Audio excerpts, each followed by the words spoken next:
Funerals actually take a lot more planning than I expected. With us using Island Cuisine for the first time, of course we were iffy, but once they came and showed us their service, their food, we tasted their food and everything, we definitely use them again because their service and food is just awesome.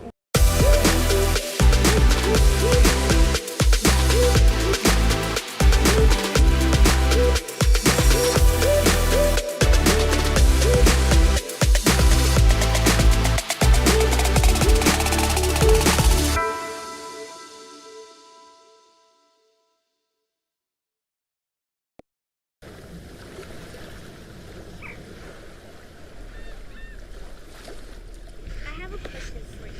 Yes. Would you rather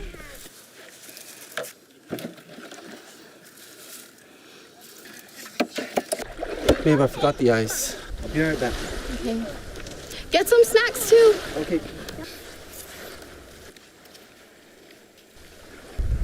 Hey, excuse me, sir. Did you forget something? Actually, yes, we forgot a bag of ice for our drinks. We're Glen Pobetsu. We could take care of that for you. Follow me. You said you needed ice? Yes, ma'am. Is there anything else you needed? Yes, maybe some snacks. Sure. Okay, your order's complete, sir. Your order should be here shortly. All right, great, thank you. Sir, here's your order. All right. Thanks. Suzuki Masi. Glen Pobetsu.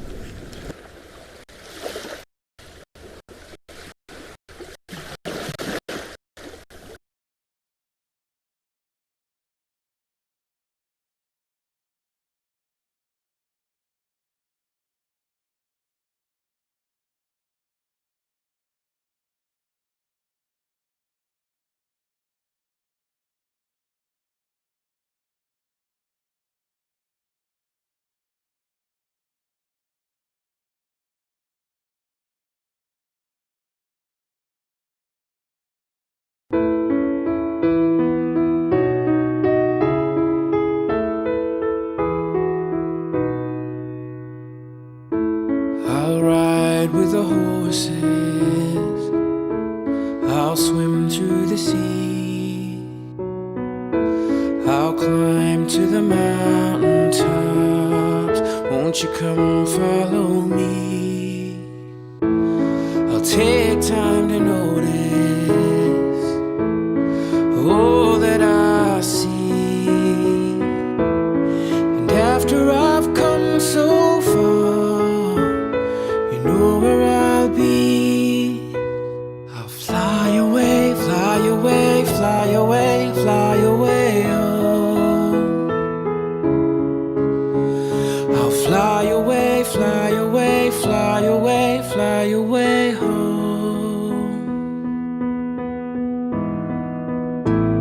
But life is a vision, that's how it should be. The world is a canvas, and the choices are free. At the end of the journey, where all is complete, they'll all wonder where I've gone, but you know where I'll be. I'll fly away, fly away, fly away, fly away home. I'll fly away, fly away, fly away, fly away home.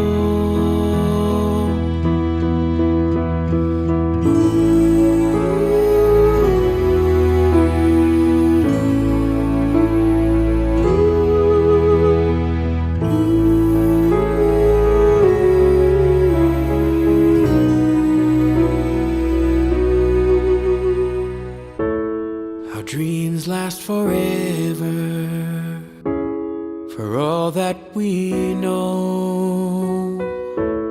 The roads come together, and that's where we'll go.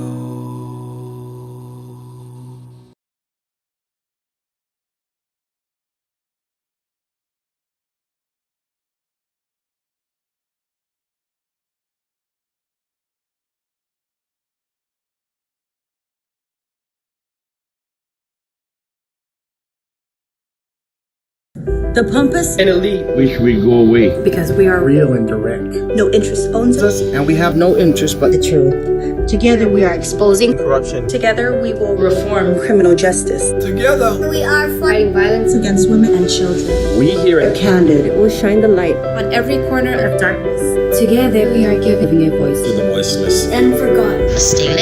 Together. Together, Together. together, Together. We are giving a voice to the voiceless and forgotten.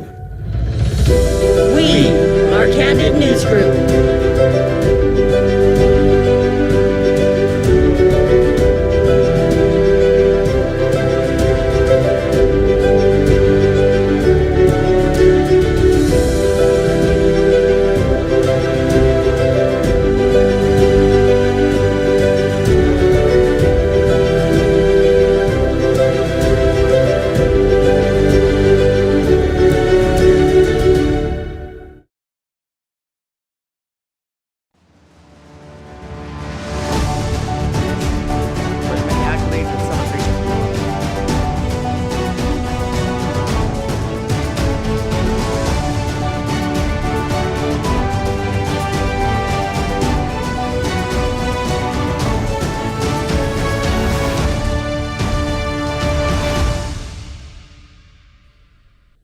Good evening and welcome to Candid News. I'm Johnny Rosario. I'm Troy Torres. And I'm John Ananich. Welcome, Chelo. Welcome. Thank you. I just thought that was my cue to say who I am. You know what? You got it. You got it. So when you're in the halls of the Guam legislature, never miss that beat like so many senators do. When they're like, point of blah, blah, blah, and I don't even understand the point I'm making, Mr. Speaker, you know?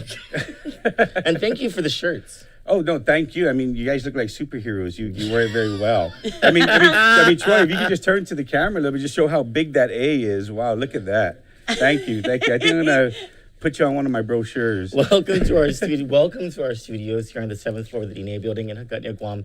Thank you for joining us tonight. We have just some news stories to go into. Very few, but a couple of them. Strike a chord with what your campaign really is about. So I think you'll enjoy the conversation that we'll have about it. But let's get some stuff out of the way first. Sure. First, we have. I'm sorry. Pardon me.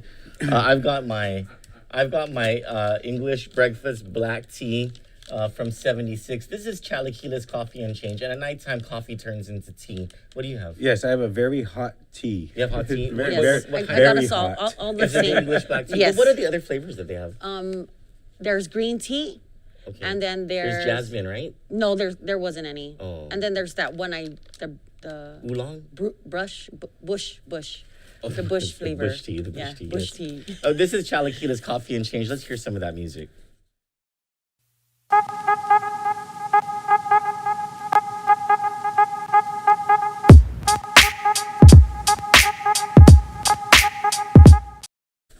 They were out of Chalaquiles at 76 because apparently, like, Amanda Shelton went there and took up the entire stock. Thank you for laughing. Thank you for laughing at my joke, man. I appreciate that. This is not right, Troy. Troy, you're gonna get me in trouble again. Troy, you're getting me in told you trouble. about We that. haven't even started, I Troy. weighed 200 pounds. Shut up. I'm not lying. Shut I went to the gym. I weighed myself, and I was like, this scale is a doc. You're still handsome, Cello. You're still handsome. We have Pets of the Week. These pets are over at the animal facility in Chico. First of all, are you a pet lover? Yes, I am. What you got? We have 3 cats in the house, and there's 7 my wife feeds. That they don't even live there. They just Well, it's yours. The law states it's yours. And you know what? And we love them all. Oh, yeah, okay. definitely. Yeah. So you sometimes guys are there's cat 3, lovers. sometimes there's 3, sometimes there's 5, sometimes So we have a bunch of cats. I like cats, Troy, because cats have a personality of their own. Yeah, I mean, they do. Yeah, if They they don't want to hang out with you, they don't. Well, plus, I don't know if people know this about cats, but they keep snakes away. Well, we don't have any snakes in the house, so thank God. Well, that's probably because we have cats. The cats, yeah. Like you could have a snake pit there, and the cats would just take care of it. But you know what? They also scare away the roaches and the spiders, and I just say no to those. I don't like roaches or spiders. Just say no. I just say no. Him screaming like a girl. I tell you what, if you want to see a big guy do a quick 40-yard dash, just bring one of those brown spiders, those real big ones that jump the really banana quick. spiders. They're the ones that yeah. come from the devil. Yeah, you'll see this big guy run pretty I'll quick. do a backflip. I pretty bet quickly, you yeah. call your wife to come get it. Well, she's scared of them also. Oh. Yeah. Don't tell me it's Jay. Is it Jay? Is it Jay? Okay. Actually, if one of those brown spiders jump around all three of us, we'll probably all scream at the same pitch. Yeah. I really hate those things, and those cockroaches that fly. I'm real tough when they're standing still, but as soon as they take off, yeah, it changes the whole game. The whole ball game changes. I for think me. the cockroaches on Guam only started flying in like 1992 or something. I don't. When I was a little kid, I don't remember them flying until I was in my like adolescent years, and then I noticed that they started flying. And I was like, "What the fuck is this? What is going on here? Why?" I live in Jigo, so I'm used to the the they're bugs huge. in You know, I don't Chigo are think we're huge. actually scared of the cockroach per se, but it's just that feeling, that Of them prickly feeling when they landing on you, land yeah, on you and yeah. they start to walk all over. Yeah, They're that's- dinosaurs. Yeah, They're from the just can't do prehistoric it. Nope, age. that's not for me. So our first, you know what? If you guys only have 3 cats, you guys can have another 1 or 2. There's Geely. Geely is okay, and again, I did not write this. Okay, this comes from the Gaines Facebook page. I'm a photogenic cutie pie, huh? This is about Geely, the cat. You got Geely? I don't want people to think I'm talking about myself. In something I didn't write. In just my 2 years of little lady life, according to this write-up from Gain on his Facebook page, I have developed some pretty fantastic modeling skills, and I really want to share all my moves and my looks with the new family. I hope to meet them soon. Do we got Geely? We almost got Geely. Geely's the one that's modeling. The one, no, Geely's the one that is has its head up against the prison wall. shelf. I think we're gonna have a 4th cat at the house once this picture pops up. Yeah, I think so. No, actually, it's Jiggle. I think you're gonna like Jiggle. Geely, right? Geely, yeah, Geely's the other one there, or no, go back. Again, the one other that one. faces up against the wall. that That one. one. That's Geely. You're onto it now. Oh my goodness. There's There's Geely. Geely. Okay, now the next one is Jiggle. Sorry, Geely, you only got like 2 seconds of fame there. Jiggle is a pocket-sized little guy full of full-sized fun. I'm 2.5 months old and I'm rearing to go. I can't wait to explore this world with my new forever human. Come visit me today again. Can you make that bigger? So Hope can see? Oh my gosh, that is a cute kitten. Oh Lord. That looks like a naughty kitten.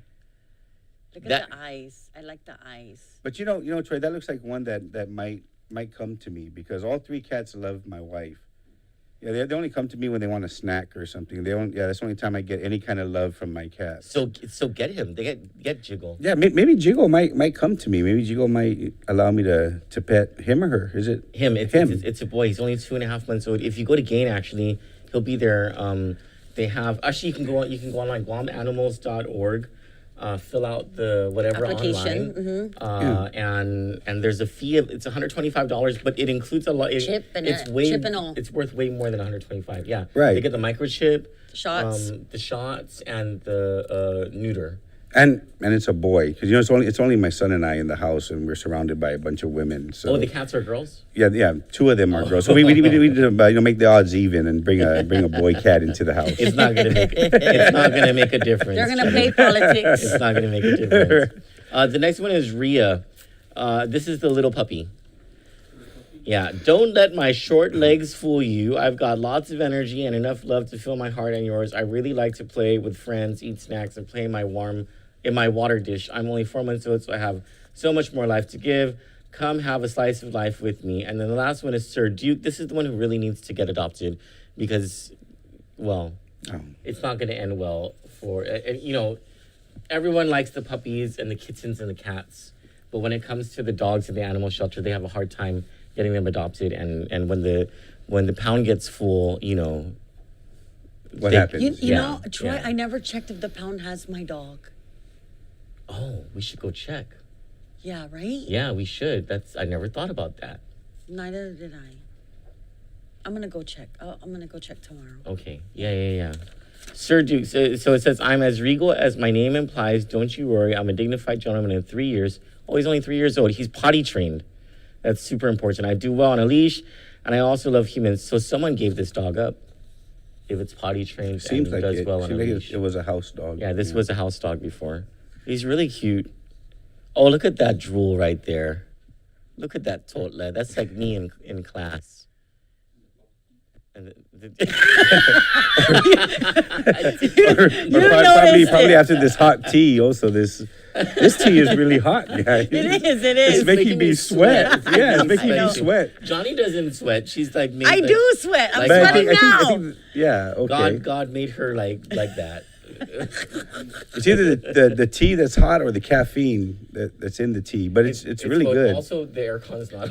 Oh, the aircon's because it's not on. after hours. Or- Yeah, it shuts Yeah. off at 7. Or no, that's what you guys do for the new candidates, right? Let's see if we can make them sweat. We'll give them hot tea. We'll give them hot tea and we'll shut off the air condition. You know, so Vince Warhill was supposed to come in. The Republican senatorial candidate Vince Warhill was supposed to come in tomorrow morning, but he had to. He's delivering lunch plates, and so it was a conflict or whatever, right? So we didn't have the heart to tell him because he wants to reschedule. Like the best time to come is actually in the morning, because I think he wants to reschedule to like a nighttime hour. We didn't tell him that it's hot at night. Yeah. And so you And know, you know he's what? actually I think you training need to on. bring him the hot tea also. We'll bring him the hot not tea. the Actually, ice cold we'll drink bring and him the coffee. and the chalaquitas. Bring the hot tea. I was like, man, I'm sweating. And I'm wondering, is it Sorry, I don't have a fan. probably because the AC is off and the Yeah. tea's very hot? And you're Okay. and maybe you're a little nervous. And the lights. You know, but I'm not that nervous to sweat. So I'm thinking it's probably the caffeine and the Well, it's also you know the what? lights. I better watch what I say because I know how the interviews can go here. And then that's actually why that's actually why I told Johnny. I said, Johnny, I'm not going to sit in the middle. That way, if you go off, I want to be on the outside so I can Near the door, near the door. Yeah. Just take off and head out. Yeah. I'll just grab you. She would. So Holy Corona, like out of nowhere, Corona is like now it's just. yeah. I don't know. Is there something more than community spread? Now it kind of feels like it's everywhere. Now I haven't really been paying attention to the whole coronavirus thing because it's like, whatever. I'm gonna wash my hands and sanitize, and I'm not gonna go to places I don't need to go to. Like I'm not gonna go shopping. When I'm at the gym, I'm always sanitized, whatever, right? But then I'm thinking about this now, and I'm like, I don't know if I'm gonna go to the gym anymore because. There are now like quite a few places that have announced that they're shutting down because either a worker or they somehow came into contact with the infection. Yes, I believe there was like 6 or 7, right? That Today was 8. I have a list here. Yesterday was 9 or Crust 14? Pizza, Guam Power Authority, Calvo's Insurance, BP Carbolito Elementary, and I believe that's a food dispensing site, right? Yeah. Father Duenas, Proa, Sea Grill, and so the administration is not being all that forthcoming with the information on where this is coming from and how the contact tracing is going. We've even called the FSM Consulate General to get information. The FSM Consulate General is not being forthcoming with information either. But what we understand is that there were 2 funerals that happened. And I don't know how it generated from how it got to those 2 funerals, but from there, a spread occurred. And then I guess people started going to eat, or maybe there were employees from, I don't know. This is just piecing information together from what's been in the other news stations. Also, in a short conversation I had with Senator Clint Ruggiel, and from information coming in from a couple of doctors that, this is what's happened, and now there is this massive community spread. But we also have to remember, Troy, when you're exposed to COVID, right, with someone with an infection, you don't get that information, and you don't get sick until 7 to 10 days later. So within that time from being exposed, so you're going to places. We're doing our normal things, buying food, Yeah. So catching it, when you catch it, catching it on time, it's very hard because of that incubation time. Yeah. And it kind of like makes the contact tracing a little more difficult because of that incubation period. It means you don't really know you have it until so many days later. Yeah. So that contact tracing, this makes it a lot more difficult because these people go to a lot of different places. Especially if there's a I can language understand, barrier, especially if like some of these people are living in close quarters with lots of different people and they're not always home all the time. Maybe they go from house to house. They sleep at someone else's house one day. It's I don't know. I don't envy. I the just job think that we these got people have. laxed. Okay, and I just think that because we got lax, because we didn't really have that many cases, I think we just we took it for granted. So now we gotta buckle down, and that's what I think. Well, I mean, this is I'm gonna say it. Everyone hates this. The new normal, I guess. Is this Right. the new normal in your eyes, or? Well, I'm not even sure what the new normal is. Okay. Because the reason I'm saying that, Troy, is because we're not even completely open yet to actually Yeah. determine what is a new normal, right? So I think what needs to happen is we need to get open, 100%, and then figure out how we're gonna deal with this virus because it's seeming like it seems like we need to kind of coexist with it. You know what I mean? We need to be able to get open, get our economy back up, and deal with this virus at the same time. So that's what Dr. Vince so- Akimoto and Dr. Tom Shea have kind of been saying is like, we just need to have some sort of smart way of adapting Correct. rather than Right. keeping ourselves closed. Yeah, because if we do that, we're gonna look at an epidemic here where people are just gonna be out of jobs, and they're gonna starve. Nobody has any money, and in this pandemic, we don't want to create an epidemic here. So we don't even know what the new norm's going to be until we figure that out, how to coexist with this, how to get the economy up and running and still deal with the virus at the same time. It's very challenging, but that's what we need to figure out. We need to figure out how to do it. And I think until we do that here on Guam, we won't know what the new norm is. I mean, I'm not sure what it's going to be, but I'll tell you that we're taking precautions. Business owners are taking precautions to try to control this virus, but the new norm, we won't know exactly what it is until we actually open up the economy, 100% to the local people. Oh, you're a business owner right now, but tell us, what is your background? Like, what have you been doing your whole life? And... Well, the important part of my background, of course, I've worked retail before, retail management, but the important part was, I was in law enforcement for 12 years. I'm a combat veteran. I was in the Army National Guard. Okay. I'm deployed to Afghanistan, and now I'm a small business owner. Okay. Yeah. Cool. And my first experience with you was when you were, I think you were a reserve police officer at the time, if I'm not mistaken, or maybe you had just finished, but you were getting into the private sector. You had started a business. It became successful. And Governor Eddie Cabo invited you to come to a what do you call it, an economic mission to the Philippines to get investors. Yes. And that was the first time I ever met you. And you got up in front of this room of these rich Filipino people.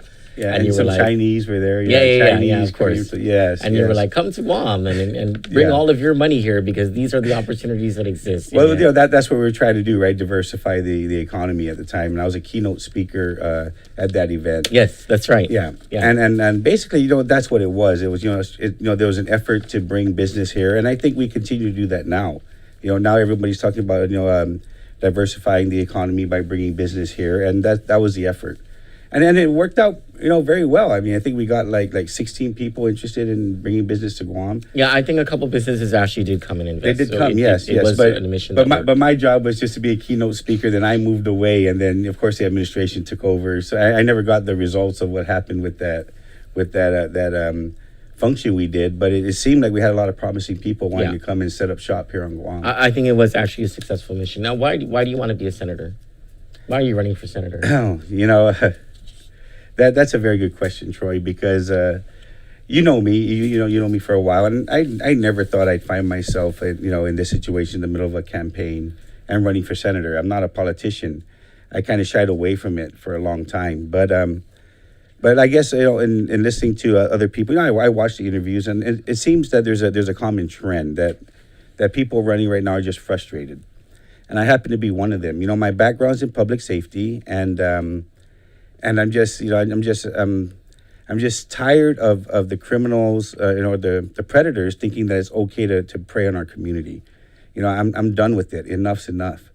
And we need to stand up. You know, we need to stand up to the criminals, and we need to say, hey, we're done with this. And that's the reason why I'm running, because not too long ago, as a matter of fact, I think I want to say 4 or 5 months ago, maybe, an 11-year-old girl, just a block away from my house, was walking to the store to, and I don't know, you know, what an 11-year-old girl does to buy something at the store. Probably she gets some candy. And she was dragged into a boony area right next to the store, and she was raped. I remember that. And yeah, and you know, I mean, you know, They still haven't caught that guy, right? but good for her, she was able to get away from the predator, because God forbid what else could have happened. And it hit home, you know, because I have a daughter that's just around that age. And since when was it not safe for you know, somebody just walk across the street and buy a candy bar? You know, that crime is just, it's we're seeing it at a level that we've never seen before. It's rampant here. And, you know, as a police officer, it hit my heart. And, you know, it could just hit home, and we got to stop it. We got to create legislation that brings fear into the criminal. You know, I remember growing up, you know, on Guam, and when I grew up here, you know, criminals were kind of scared of the community. Oh, yeah. The community stood together. Yeah, yeah. And it seems today it's reversed. You know, since when is the community scared of the criminal? You know, we got to stop that. We need to stand up, and we need to let them know that, hey, enough's enough. We're not gonna allow this to happen. And that's why I'm running. I'm running to make sure that we do that. I'm running to make sure that Guam is safe again, and we feel safe again. You know, it's one thing to say it, but it's another to do it. You know, people, you can't just say you feel safe. You got to be safe, Troy. And I'm running because I just feel like the revolving door that's happening, you know, with the on the judicial side is wrong. You know, I mean, you know, as a former police officer, you know, the public hold us to a higher standard. You know, and they hold, you know, police officers accountable for their actions. So when a police officer makes an arrest, then we should feel the same, that the judicial side hold the criminal accountable. Don't allow them to plea out. You know, and enough doing these plea deals, enough slaps on the wrist. If you did the crime, hey, you got to be held accountable, and we got to make sure that the system holds them accountable. And I just don't see that happening now, and I think that's got to change. So I'm running to make Guam safer, Troy. That's the whole reason. And the icing on the cake was me complaining about it. You know, I kept complaining about it, and my wife, Hope, you know my wife. Mm-hmm. So sitting at dinner, my wife just said, hey, you know, you talk a lot about what's going on. You know, and if you continue to just talk about it, you're part of the problem, John. You need to, you know, why don't you throw your hat in the race and run and be a solution? So my wife, you know, she said, why don't you put your money where your mouth is? Exactly. Pretty much, yeah. Pretty much that's what she did. You know, she said, hey, you know, there's enough talk, you know, and, you know, that's my wife. And, you know, I said, okay, baby, you know, I got her support. So I said, hey, if I have the support of my wife, let me do it. Let me go after it. And you know, let's see. And hopefully, you know, with the confidence of the people and God willing, I have that opportunity to serve the people and make that change. Because I think that's where it starts. We got to be safe before we can do anything else, you know, and we need to make take our streets and our neighborhoods back from the predators. And that's my main platform, Troy, and that's why I'm running for senator. Okay, now we're going to get into some of those things that you want to do as we discuss some of these news stories. Now, crime doesn't just come in the form of the striped burglar who comes to the house or the violent criminal, the domestic abuser. It also comes in the form of white-collar criminals who actually steal a whole lot more than violent criminals ever will. And one of those stories is happening in the Commonwealth of the Northern Mariana Islands.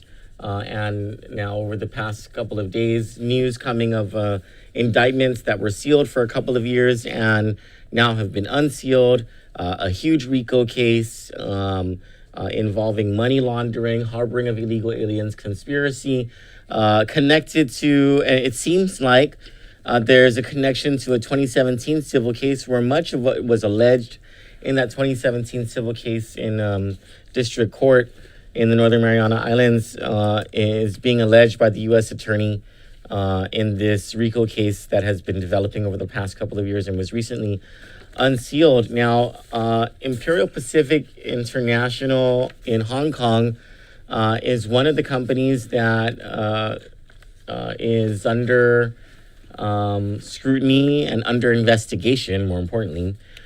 Two of its executives were named or were indicted in this a recently unsealed case. One of them was a senior executive at IPI in the CNMI, and the other was at one time president of IPI Hong Kong. That's a big wig. So there is this announcement that IPI came out with today that just makes you laugh. This is Imperial Pacific International Holdings Limited in an announcement to the Hong Kong Stock Exchange. The board of directors of Imperial Pacific International Holdings Limited, also called the company, together with its subsidiaries, the group, that's how you know it's a big company. They're either the company or the group, has noted an article on Hong Kong Economic Journal on 5 August 2020. Having made all reasonable inquiries, the board hereby clarifies and confirms that one of the persons indicted by the United States Department of Justice was a former employee of the group who was non-managerial staff and left in 2017. How the hell is the president of the company non-managerial staff? I want to know that. And there's all this, there are all these news articles, all this evidence that he was. His name is Jianmin Xu, who was the president of IPI in Hong Kong. Is that the Peter Wu guy? No, Peter Wu was a senior executive at IPI and CNMI, so he is lower on the rung. But it's the second guy, Jianmin Xu. And he's all over the place, going to these cocktails and these social gatherings, meeting with these huge Chinese companies in China. Yeah, Jianmin Xu, there he is. So these people brought nationals from China or wherever, and even the housing arrangements, it was really bad. So yeah, it's really bad in Saipan. In 2017, but it's gone now. Website's gone. Everything's gone. It's empty. They are out of there. Did a warehouse burn as well, or something? Yeah, a warehouse burn. Their warehouse burned. People have died. People have disappeared. In 2017, in a case filed against Gold Mantis Construction CNMI, Gold Mantis. This is a wholly owned subsidiary of Gold Mantis in China, which is a publicly traded company there on the Shenzhen, I don't know how to say it, stock exchange. So huge company, basically. IPI Saipan and MCC International. Saipan MCC is a wholly owned subsidiary of Metallurgical something in China. It is actually a China-owned company. Like the government of China owns this. Anyway, these 7 workers brought suit against these huge companies because of what Johnny was saying, the conditions that the workers went through. They were being made to work longer than 12 hours a day, 7 days a week. They weren't brought to the doctor when they were hurt. They weren't allowed to because they didn't have papers. And one of them had a severed finger. One of them had a burnt off leg. There are even pictures in this lawsuit. And they were told they couldn't go they were threatened that if they went to the doctor, that all of their wages, all of the money that was being held for them would be taken away. A few of them were threatened allegedly by a supervisor that the supervisor would kill them, saying things like, no one would notice if you disappeared because you're Chinese and you are a quote unquote black worker or a Mandarin, Heigong. But in this suit, and I'm really just disgusted that this was never reported. In this suit, when you go to the facts of the allegations being made, just on page 8, this is a 47-page document, but only on page 8. So it's not like you had to read much into this thing.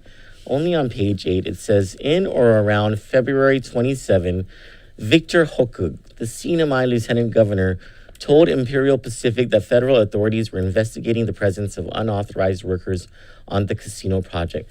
The lieutenant governor of CNMI tipped off this company that there is a federal investigation happening against this company. What? How is that not ever in the news that happened? How is it? And he's a Senate president right now. Very powerful guy in the CNMI. And it's just, and thank goodness that there are so many citizens in the Commonwealth, just common people who are standing up, and you see them, you know, you hear it in the in their call-ins to Mariana Zagupa. You hear it, you see it in their posts on Facebook. Even younger residents of the Sinai making TikToks that are all politically engaged about the corruption happening in the Commonwealth. And you know what?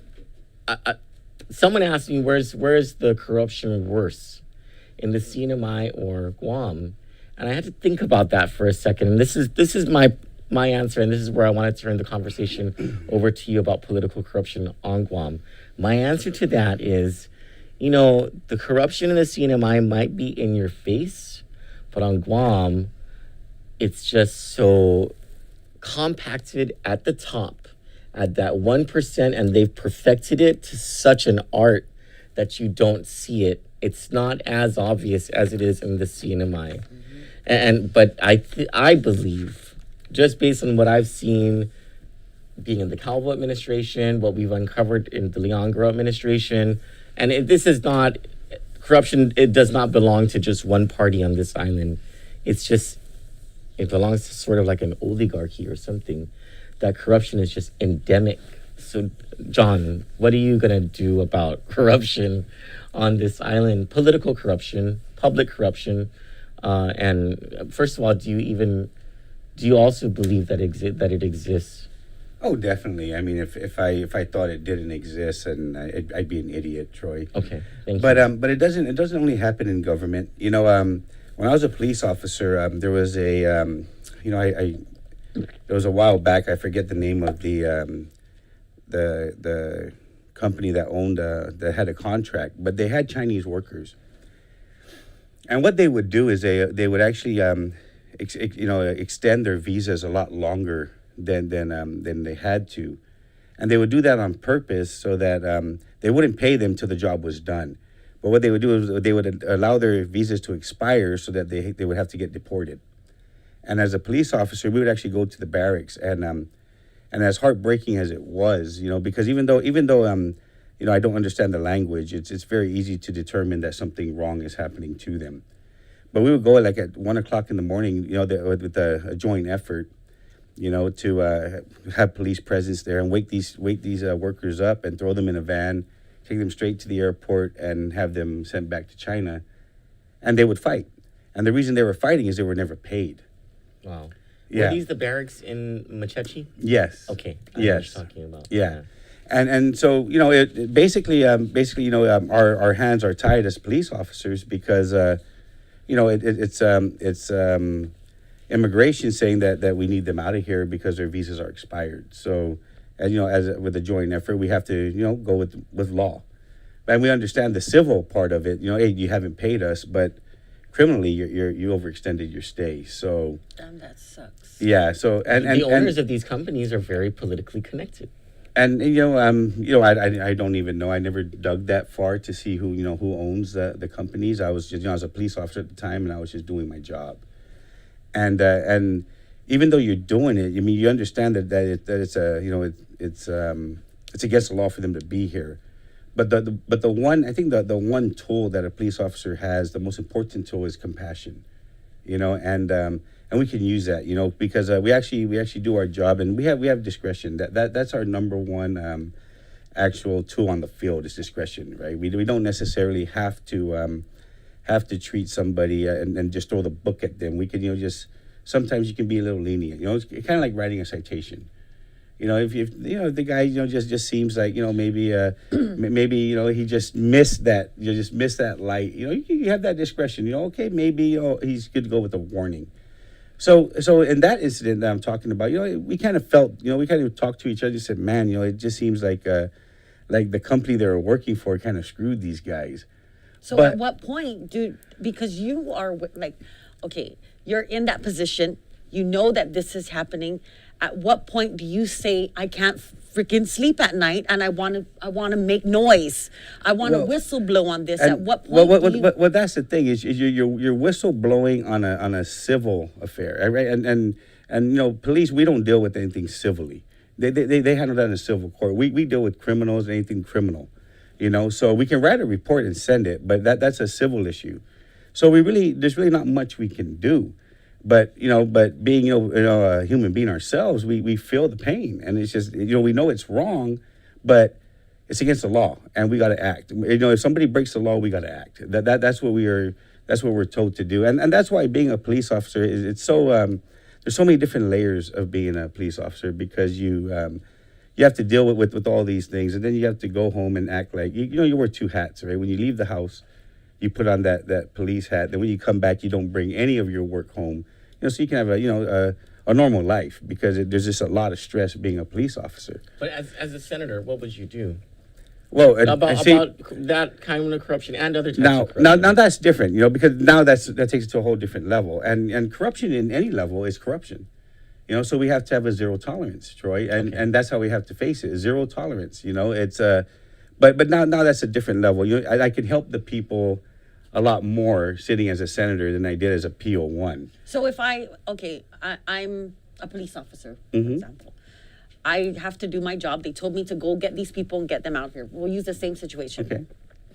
And I know they're doing something to these people. And I make that report to you as a senator.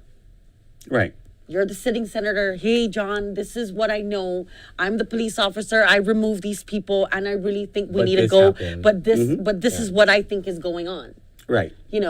From there, because you are ex-police officer, because or maybe the owner, because you're a small business owner, right? Yeah. Are you like? Well, a senator can, look into that. They have a lot more authority than I would as a PO1, working the streets of Dedido. Because I'm pretty sure the senators now, we tell them, email the senator. This is their email. Yes, email them. Yes, but to answer the question, corruption in any level, whether it's political or private or any level, Troy, it's got to be a zero tolerance. Okay, so what we know so far is, one, if in your eyes you would have to be an idiot to say that there's no corruption. There's no corruption, yeah. Correct. Okay, so thank you for that. Two, that you would have a zero tolerance stance on corruption that's brought to your attention. Absolutely. Yes. So three, let's say that you were in charge of the committee that on transportation. Let's say you're in charge of the committee on transportation, right? Or you were a member of the committee on transportation, and it was brought up in the news, or a whistleblower from the airport, let's say, said, there is this contract that has just been awarded, and steps in the procurement process were skipped. And there's this here, Senator, this is the evidence that there is, and there is this preponderance of evidence that something was done illegally at the airport agency. What would your next step be?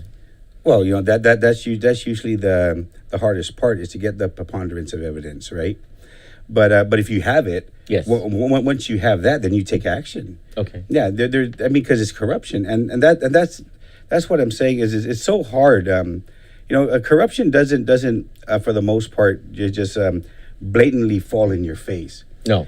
For the most part, it's concealed. Yes. Yeah, but if ever, if I had the opportunity to be a lawmaker and serve the people, and something, I had the preponderance of evidence in front of me, then of course I'm going to take action, because I have the evidence. So the hard part is not getting the evidence. Oh yes, definitely. Okay. The hard part is trying to find it, and corruption it's never that cut and dry. Of course not. What I mean? You got the people Troy, yeah. covering this. Would you be willing to go on, or let's say you there's something in your gut, or there's just something about something? Would you be willing to take that extra step to look? Oh, Troy, most definitely. If I am put at a leadership position in the, if elected, and I'm put in a leadership position as a chairman of a certain area, regardless of what it is, if there's any corruption, exactly, zero tolerance. And I would actually go and find it. Definitely, most definitely. That was a simple thing. Let me read this before you get into that big one. Oh, okay, yeah. Okay. Now we're going to talk about crime. This is your forte. But we're going to go through some stuff before we get to your comments on it. Okay, yes. On or about August 5th, Prim, can you get that picture up? Police interviewed the victim, who stated that about a half an hour earlier, Ray De La Cruz Osario Jr. was wandering around outside her house and inside her garage, attempting to open the doors to the house and looking through the windows. Victim stated that when she told defendant that she had called the police, he left. Victim showed police her phone with footage of defendant attempting to open the doors of her house to gain entry. Throughout the incident, defendant appeared to be inhaling from a butane can. Victim stated she has had numerous encounters with defendant. She stated that she has filed a complaint against the defendant for a similar incident. Police found defendant about half an hour later, and defendant stated, I sniffed a butane can earlier this He looked afternoon. like he sniffed a butane can. And I have a crush on that girl, referring to the victim. But he didn't know her name or who she is. Wait, what did he do to her? He was trying to get into her house. Oh, okay, never mind. That's not romantic at oh, all. sorry. That's not romantic at all. He told police that victim told him to leave, but he did not listen and tried to pry open the screen doors of her house.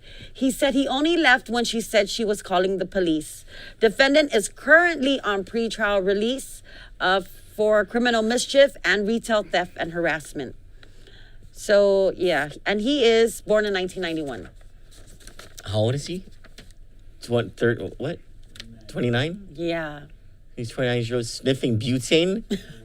I did that like when I was 9. 10. Like I was 10. Not 29. And P.S. Sniffing butane is bad, people. It's worse than smoking ice. You can die like after one sniff. So, oh my goodness, this guy. Well, okay, let's hope he gets the help that he needs. Now, there was a huge case in federal court that was unsealed, a drug case that was unsealed today. It was filed on, I think, yesterday. The 5th. What's today's date? The 6th. Okay, it was filed yesterday, sealed, and then unsealed today, probably to arrest her. Her name is Bhavna Kumari Damai. Did we send the picture to Prim? No, I didn't. I'm sorry. I didn't either. I'm sorry. But you know what? It's in our chat. You want to pull it up and maybe you can cast your screen so people can see her picture? The one with the Louis Vuitton bag. I think that one was the nicest one. Yeah. United States of America versus Bhavna Kumari Damai.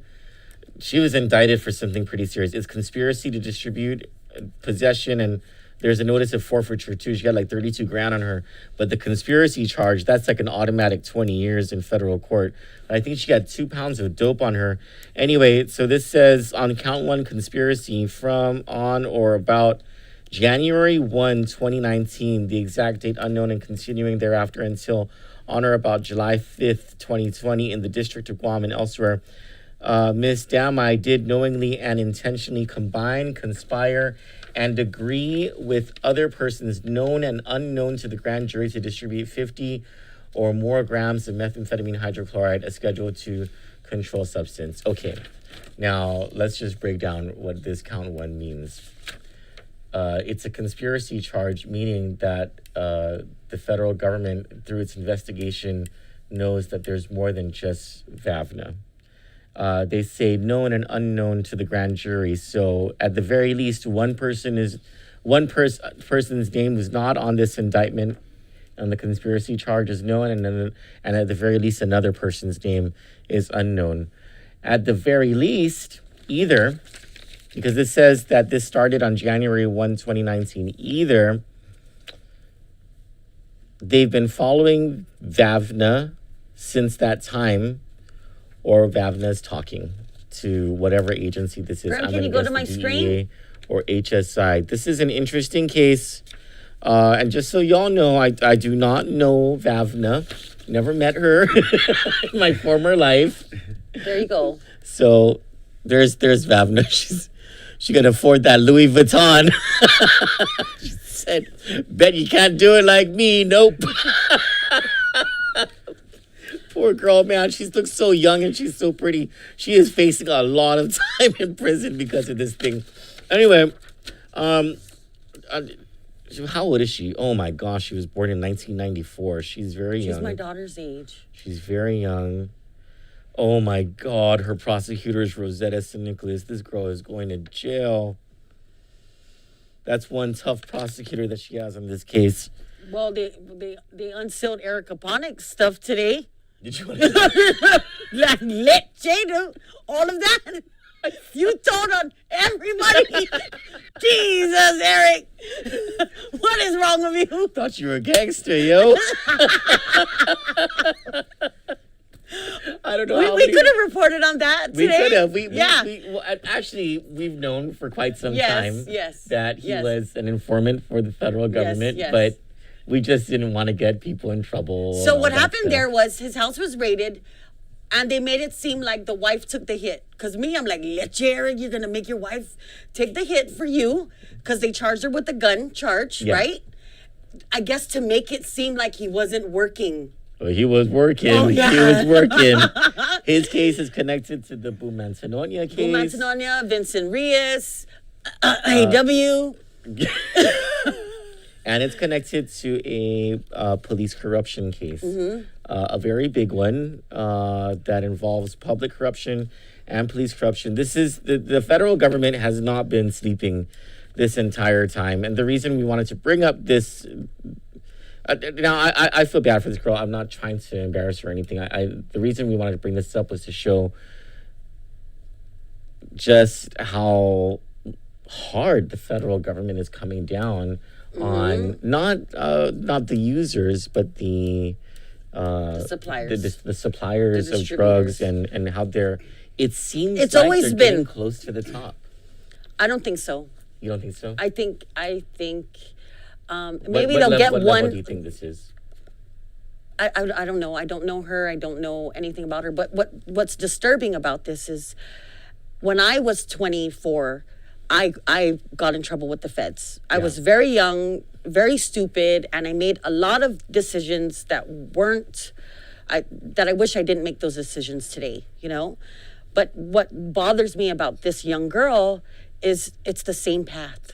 Oh yeah. You know, yeah. and so it goes to show just how much money and power and dope. I don't know if she's a user or not, you know, but just how much it will just take over. You look at her; she's very pretty. Yeah. You know, I'm pretty sure she has her whole life ahead of her, and it just sucks.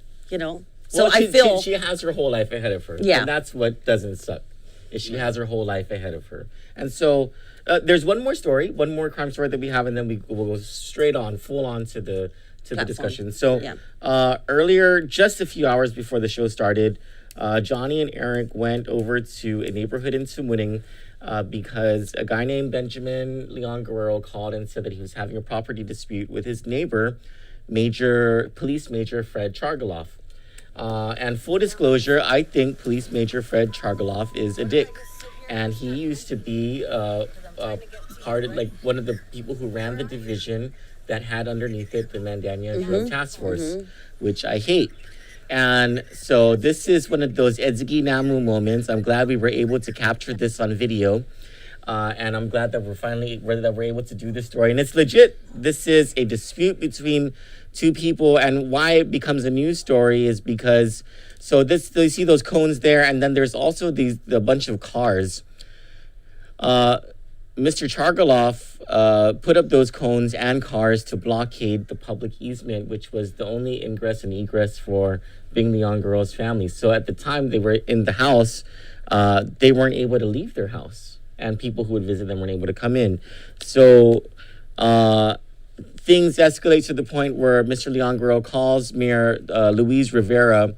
The mayor goes over with DPW and land management, and they verify that it is a public easement, and she tells Mr. Chargaloff he has to move the cars and the cones. Oh wait, before this, when me and Eric get there, we're parked there. You could see the Jeep there. Yes. So Eric goes in to talk to Mr. Leon Guerrero, and I'm outside in my Jeep waiting for Eric. We're waiting for the mayor to come. Yeah. So Mr. Chargaloff approaches the Jeep into Mr. Leon Guerrero's yard and questions me and accuses me of touching his cones. So I tell him he can shove it. Shove his think, cones. I think the conversation had more F words than that. Oh, yes, most definitely. But on both sides, Yes. sides. So there's Mr. Once I mentioned your name, Troy, there's Mr. Chargaloff walking away from me. Yeah. And so see that car there, that's part of the blockade. And there's like Yeah. a whole line of cars where there's the Mr. Chargaloff is blocking the public easement. So Mayor Rivera says you got to move the cars, you got to move the cones, and he refuses. And what he does instead is he calls the police, and 4 police officers come over. He says that to the defense of the police officers who responded, Mr. Chargaloff called it as a criminal complaint. So it's not like they were coming to rush to the defense of the guy. So he's making a false statement. Yes. So that is a false a false report. I would think so. He said that his neighbor is harassing him. He's the one that came into the. I know. He's a liar. Mr. Chargaloff is the one who was harassing Mr. Leon Guerrero, and I think even Mayor Rivera can attest to that. So anyway, this is one of those things where, He harassed me. He accosted me. Yeah. I'm a witness. He's just Fred Chargaloff is just not a good guy. And don't worry, John, I'm not going to ask you about Fred Chargaloff. but so how this works into the conversation is crime, right? Right. And to fight crime on this island, first of all, there's a community effort that's needed, right? Correct. And you see that going on through the neighborhood watch and Right. people like filming things that happens and putting it on social media. That's all good and everything. But it's always been at the heart of the effort to fight crime is the police officer. And there are a bunch of really good, really dedicated police officers Yes, sir. who do not have enough resources to do their jobs, and a lot of times don't get enough sleep so that they can do their jobs effectively. And then screwing with that are the few bad ones who tend to spoil the bunch in the eyes of many, and in the eyes of many who might sometimes think, you know what, if a police officer is not going to follow the law, well, neither am I, or whatever, right? But that's not the better part of the fraction of what's, you know what I mean? Absolutely not, Troy. And when it comes to police corruption, I'm going to tell you right now that that the one person that hates a corrupted police officer more than anybody else is a police officer. We hate corruption, and it brings down morale in the department. And so you've seen it. You've seen that happen. Well, it's very rare that a police officer will find a corrupted police officer, because again, like I said, it's not done in the presence of another cop. Because if anybody hates police corruption the most, and for lack of better, it just really pisses off a cop. Because it just breaks you down in so many ways. You get the public scrutiny, it breaks morale, and for the most part, there's a lot of good police officers out there. I mean, majority of them are good, but you do get those handful that are corrupt, and for the most part, you don't see them. They don't do that in front of a police officer. So where we hear about that is actually from the community. So you're right. It's definitely got to be a joint effort, and especially now, being that that police officers are so short. There's not enough manpower. Okay, let's talk about that. Yeah, there's not.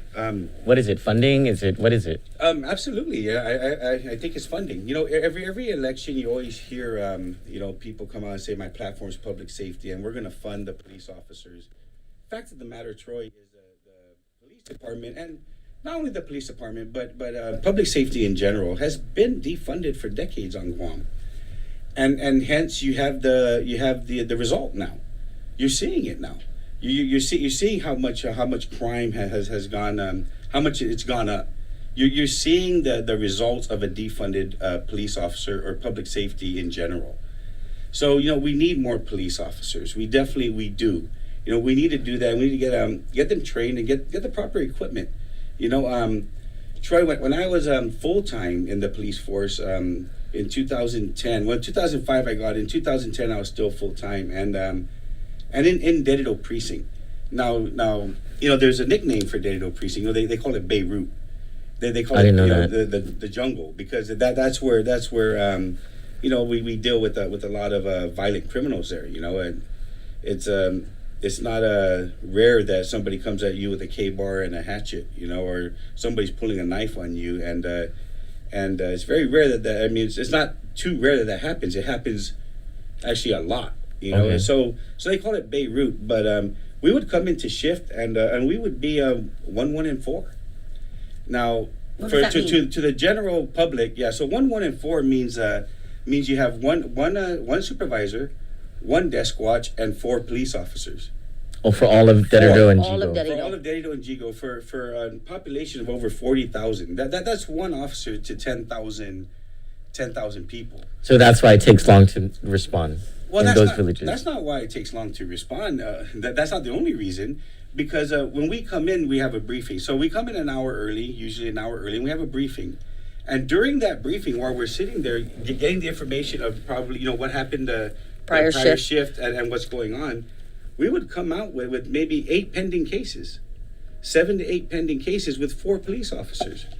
So by the time we do our vehicle checks and we roll out, we're rolling out to 3 or 4 pending cases from the prior shift, and 3 that just came through the front desk, you know, the desk watch of that are still pending. So you have 4 officers and 1 shift supervisor and a desk watch. So we're already down.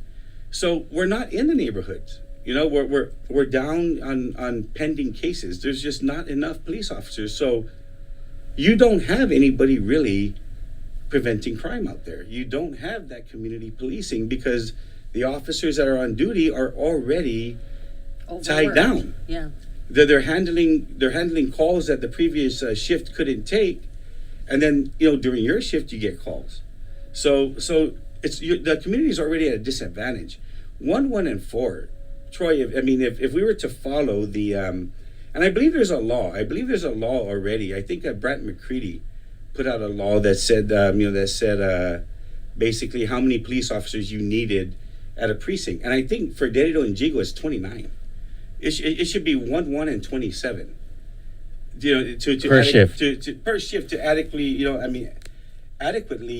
run that shift safely.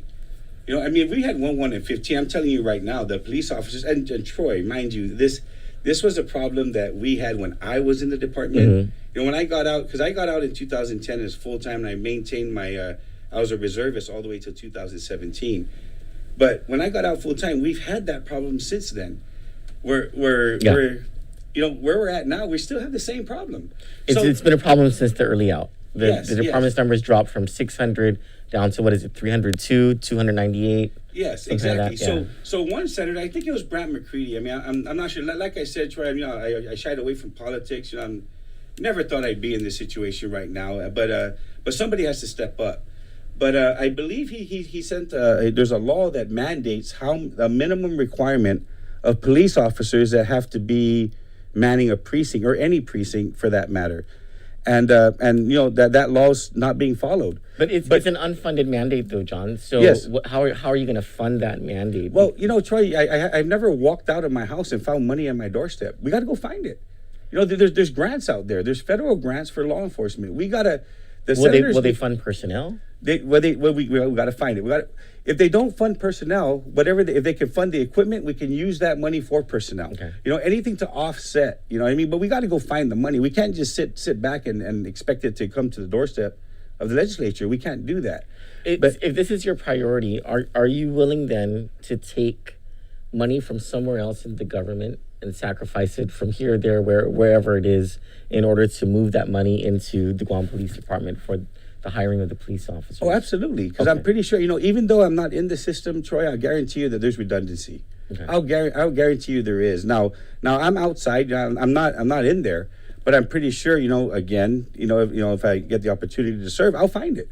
There is redundancy. We know this, you know, and basically, you know, we can actually streamline those agencies and grab that money. And you know, everybody says, John, you know, watch out when you say streamline, because you're talking about reducing jobs. No, that's not what I'm saying. I'm saying we cross-train and move people, but we can cross-train and move them to where it's needed. And right now, it seems like collection's needed. You know, collection on taxes. Even the hospital is having a hard time collecting funds.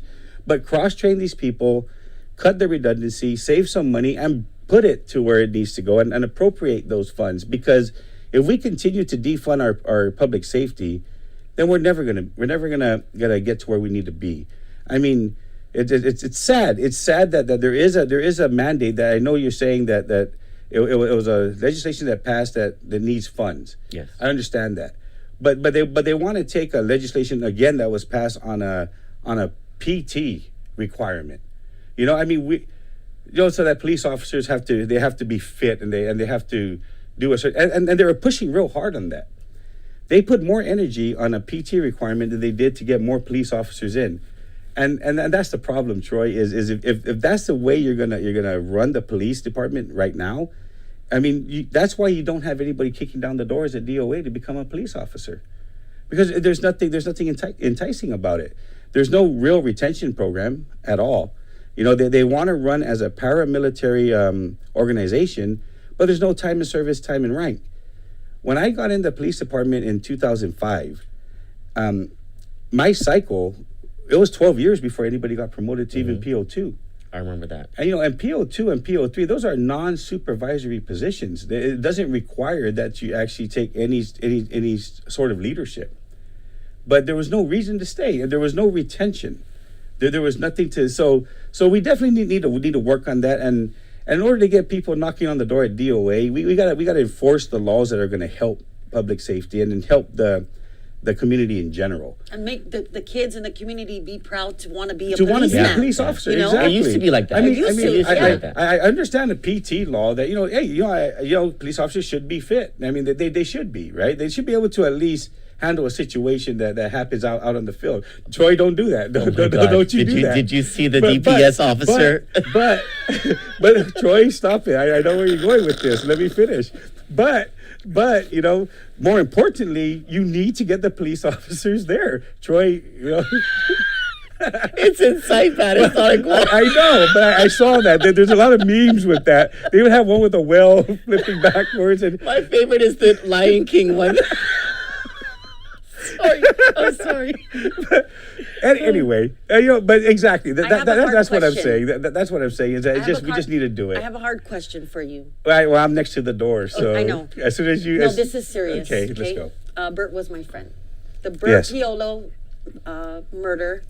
Mm-hmm. Where do you stand on this? Well, because it's two police officers. They're both your friends. They're both your family, or you're close to both of them. Right. Where do you stand on this? Well, you're calling it the Bert Piolo murder. As far as I'm concerned, that case is still in court. Mm-hmm. And I think everyone is entitled to due process. Okay. So I'll let the courts handle it, let it run through the due process, and figure out what it really is. Because, of course, everybody, as soon as something happens like that, they want to classify what it is. Okay, but so I think we just let the courts figure that out and let the due process, take. I mean, that's why it's there in place, and let that happen. And because you're right, it was my best friend, and it's my nephew. So it's a very tough situation for me. Yeah. Okay, I was gonna go further, but go ahead. I don't know where that ended up. What was Mark Torrey Jr.? He was convicted of something, right? Yes, I believe it was negligent homicide. I believe so. And the other charges were. I think there's some special allegations. I'm not sure exactly what it is. But during the process, it's all the police, because they are whoever's friend. This went missing. This, so it's very, very convoluted. Yeah. And I knew Bert. He was always a great man to me. Even though I was doing whatever I was doing, he always treated me with respect. Always told me I didn't belong. Yeah. So I just. And I know both of them, and I tell you right now, both of them were just phenomenal people. They're both the man's man. I mean, they can easily be your best friend. They're just great people. And they were friends, right? Yes, yes, they were good absolutely, friends, Troy. absolutely. They're really good friends. They're in SWAT, and SWAT's an elite group, and they have a very close niche. So it's a very tough situation. But I think because it's in the courts, it's going through the due process. We'll let the courts handle that because again, it's very tough. Bert was my friend, Mark Torrey Jr. He's my family. So Is there? It's- I guess my question is there a second trial that's happening? Yes, they're going through I believe that they're going through the motions right the now. appeal. Okay, Yeah. and it's to enter into a second trial, right? That's where the motions are right Yeah, now. yeah. And so then it's still pending a jury. Yes. Yes, I Determination. believe they're going to go through the whole due process will take place, and then we'll let the courts figure that out. I just asked Yeah. that because Okay. Yeah. Cool. Yeah. Now, do you want to go back to crime, or do you want to go? Is there Well, other things you know, want to talk about? public safety and crime and all that. I mean, that's my platform, so we can talk for hours on that. Okay. yeah. Well, first let's dispense with a couple of things first. Your position on gambling. I'm not totally against gambling, Troy. Okay. I'm not, but What about these game rooms? Okay, but I think that's where I was going to get to. Is I think it needs to be regulated.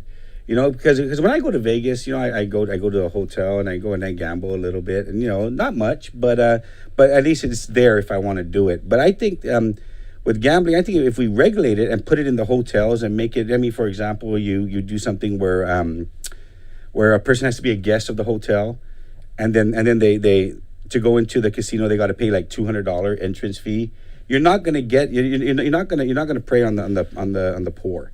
People are going to have to You're have not going money. to prey on my last 15 Yeah. bucks in my pocket that I'm basically, gonna make. basically, if you don't have $200 to stay at the hotel and be a guest, and you don't have $200 to walk, if you don't have $400 to spend, then you have no business being in there. Oh, you know haven't what I been mean? at a hotel recently. Huh? They're like $300. Or is it $300? So yeah. There's So basically, if expensive. if it's regulated, you don't have $500 off the bat, and make it to where the $200 goes to help us. Maybe help fund GMH, or also as important, build a new Simon Sanchez school that's been there since. or drug rehabilitation. Or anything that we can use that as a, because we run on a bipod economy, which is our tourism and our military, and we don't have anything really to bring a different niche of tourism here, so I'm not totally against it, but I think if you regulate it to where the people that have money, can go, because it's most of the almost time like this. those are the ones that aren't really addicted anyway. The ones that have that the disposable income, they really don't get. It's too almost like caught this. into that. Right? You're selling drugs. A plate is $50. Your cousin comes to you because they have $23. You do not sell. You know in your mind that is the last money. He does not have $50. So Yeah. you do not sell him. You tell him to get back in his car and get out of there. Yeah. You don't Yeah. because it's his last So 23 yeah. bucks. So again, if it was regulated right, I think it could be another source of income for the island. Okay, fair enough. What is Yeah. your position on the Medical Malpractice Mandatory Arbitration Act, or generally the right to due process for people who want to sue a doctor? Well, that's the problem with the Malpractice Act is it doesn't give you the right. It pretty much it holds you back. And I did some research on it, and I talked to somebody about it, and basically that was brought up to give doctors a reason to come to Guam, because let's face it, we don't get the top of the barrel here. I mean, I'm not talking bad about doctors, but we have some very good doctors here. As a matter of fact, one of the doctors is a relative of mine, and she's amazing. She's really good at what she does. But that was, I think, done to bring doctors here, and basically what it did was it put people that need to sue the doctor for malpractice at a disadvantage, and this is the David Lebrowski case with Asher Dean, and that really breaks my heart. I mean, every time I watch Candid, I see that, and I'm a family man. I have 5 kids, and God forbid something were to happen to my son or any one of my kids, and I don't have the opportunity to say something about it or bring somebody to court on it. So, what I think is if you're going to have arbitration, basically, if that's what it takes, then let the arbitration fall on behalf of the government. Let the government pay for it, because I understand that we also need to take care of our doctors on frivolous lawsuits. But if there's an actual case where it actually it took somebody's life, then no, I think that person has every right to sue that doctor. And when we don't need to to pay an arbitration, let that fall on behalf of the government. And if the doctor is found guilty, let the doctor pay it back. You know, Cool. but we gotta protect the rights of the people because it almost seems unconstitutional. Cool. Now, before you get the fun question, let's have a discussion about what are you going to do to prevent and to bring justice, to prevent crimes against women and children, and to bring justice to victims of crimes against women and children. We gotta stop the slaps on the wrist. You know, we gotta revamp the law and. The sentencing laws. Yes, we do. We got to make it. I mean, I don't know how strict it is or how stiff it is, you know, for that matter. But we got to make it a lot more stringent. We got to make it to where they think twice, especially crimes against women and children, because they're our most vulnerable, and we got to protect them. I mean, that's what we got to do. I mean, that's our job. And if these criminals think that they're just going to get a slap on the wrist, then that's wrong. So we got to make the crimes a lot more a lot stronger, you know, a lot more stringent. But we also got to tell the judicial system to hold these criminals liable. Stop the revolving door system. And one of the I don't know if you saw my platform, but I had a flyer that went out that kind of mentioned that I'd like to just take the AG and, you know, bring it back to that cabinet position it is, because it's more of like you know. They protect the governor and make the chief prosecutor accountable to the people, because they're the ones in there with the gloves on. I think you're the third new candidate who said this exact same thing. But I think I was the first that said it. You know, because that was actually part of my platform, and I put that. So those out. other guys, they are just biters and a half. Well, I put that out months ago, and I said that months ago, and you know, and I believe in it because. They're the ones fighting. They're the ones fighting to fight, and so let the chief prosecutor be the one that's elected, and let them go in there and fight that fight. Because I think if you do that, you stop that revolving door, you know, process to where the slap on the wrist and the criminals aren't scared anymore. So let's make it to where they are scared, because that's what we need to do, Troy. We need to bring fear into the criminal, and until we do that, they're gonna prey on our community, and that's what needs to stop, and that's why. I say enough's enough. You know when I say, are you tired of the BS? Are you tired of, or enough's enough? I'm not talking about the legislature. You know, hey, I respect everybody that runs for office. I do, because you know it's a tough job. Public scrutiny just alone, and then the pay is not really that great. But nevertheless, it's pay. But I respect them. So I'm not talking to the legislature or the administration when I say that. I'm talking to the criminal directly, and I'm saying, you know, enough's enough. And are you tired of the BS? Because I am. And, you know, and again, if given the opportunity, I just want to let the criminal, and I'll look right at the camera when I say this, let them know I'm coming for you if I get the opportunity to serve the people of Guam. Because that's what needs to happen. I mean, I don't know how often it happens, but it just seems to me like it happens a lot, that there are people who are basically serial rapists who have been let out on parole. Their sentence was 8 years. Does it seem to you like violent crimes like rapes get lower sentences than drug offenders and nonviolent criminals? And what would you do to... Do you think that needs to be shored up so that like a serial rapist spends a lot of time in jail because there's no curing that disease of wanting to be pedophilia? Absolutely. You know, I think it was just... was it like just a month ago where somebody who was actually arrested and got a plea deal on sexual assault, a plea deal, meaning that, you know, that they weren't answerable to the people, and more so, they weren't answerable to the victim. They didn't have to give a reason. They gave them a plea deal. Now the government is giving a plea deal to somebody who sexually assaults an individual. That person doesn't get a plea to forget about it. They live with that for the rest of their life. Mm-hmm. For the rest of their life, that person is going to be damaged. And so, yes, most definitely, the sentencing, it needs to be to where you do this, and then we're looking at 15 years minimum, maybe even 25 years, because that victim never forgets about it. They are traumatized for the rest of their life. And you're going to tell somebody who victimized this person and damaged this person, you know, forever, that I'll give you a plea deal and all you have to do is 3 to 5 years.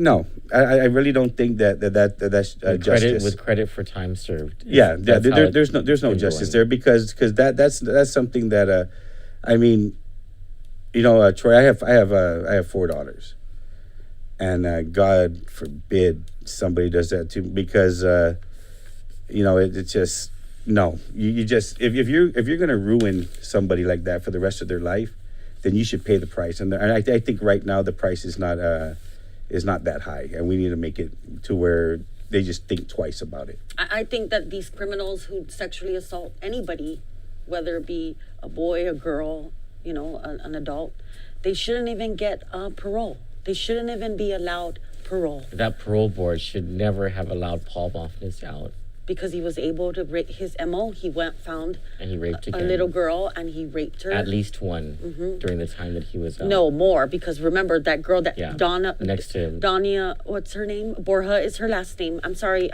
if I forgot her name. But Is it Doria? something D Borja. Yes. She went missing. They still have not found her, and she lived just down the street from her.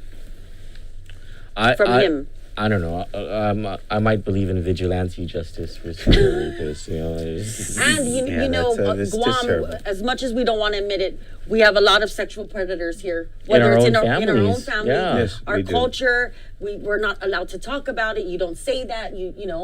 They shame the victim.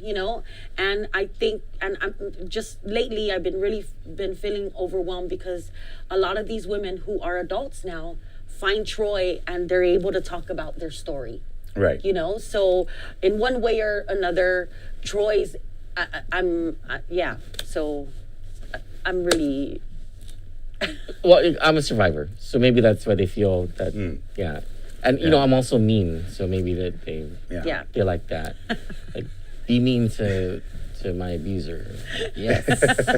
Yes. They're like, oh, I don't want to say that. No, I'll say that for you. Yeah, I got you, girl. I got I think we need to revamp the sentencing and make sure that it's a little more or a lot more harsh, because we gotta put an end to it.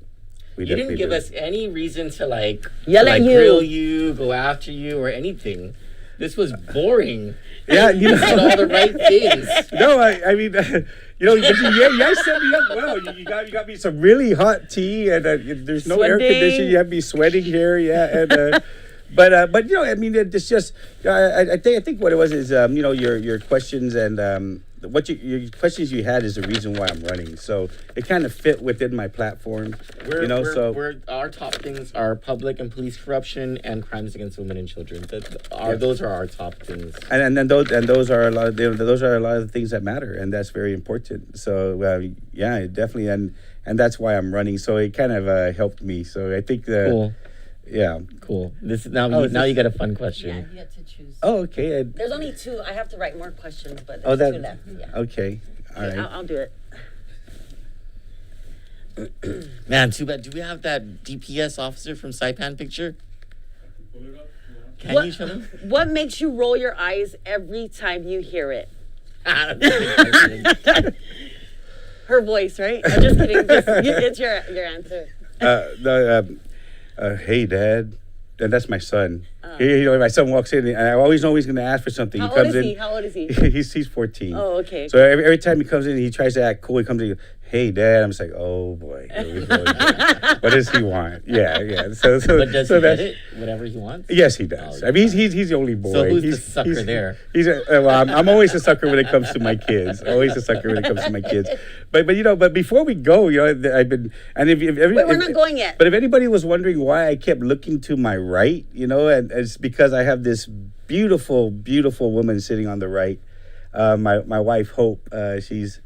She's sitting right there. I just, baby, if you could just come and say hi to the viewers, Candidland? to Candidland, just Come on if out. you can, real quick, because I know everybody's wondering why does John keep looking right, and you know what, guys, weren't you Miss Guam? I always wanted to say this is the reason why I'm running is because I have hope. Literally, I do, and Candy, this is my that's the wife. camera there, This over is there. there's my wife. Wait. Go, Prim. Yeah. Wait, let him sit down. Here. Oh, Here. Right in between. yeah, right here. Yeah, come. Oh, and don't forget, John has to, he gets to talk to our camera for a little bit. Get in there. I don't know if my dog. Look at us wearing these Ananich Oh wow! shirts. Look at this! Wow! Look at.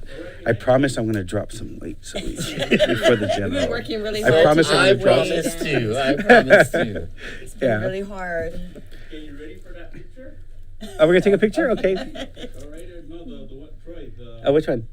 the DPS. Oh yeah, well we're taking a picture with Jay first. Oh, okay. Okay. Yeah. So yeah. I have Everybody, hope. this is Hope. This is John's wife. Yes. This is his This is name. Professor Hope Ananich, right? Day. I've known her Be for on the years. spot. Can we put up? This is what was going on at one of the quarantine sites in Saipan, and he's the subject of lots of memes. Oh, Troy! Come on, Troy. That's terrible, That guys. is not the first one they found sleeping. They also found another one sleeping in his car, In his car. snoring loud. Yeah, the guy was able to walk up to the car. But it actually looks like he's doing a lot of activities. Do the You know, church it's- one. he's Do the not- priest. He's not Priest is necessarily blessing him. sleeping here, guys. He's oh, that is so terrible. We are. We're bad here. Oh Lord, We didn't make these. I swear.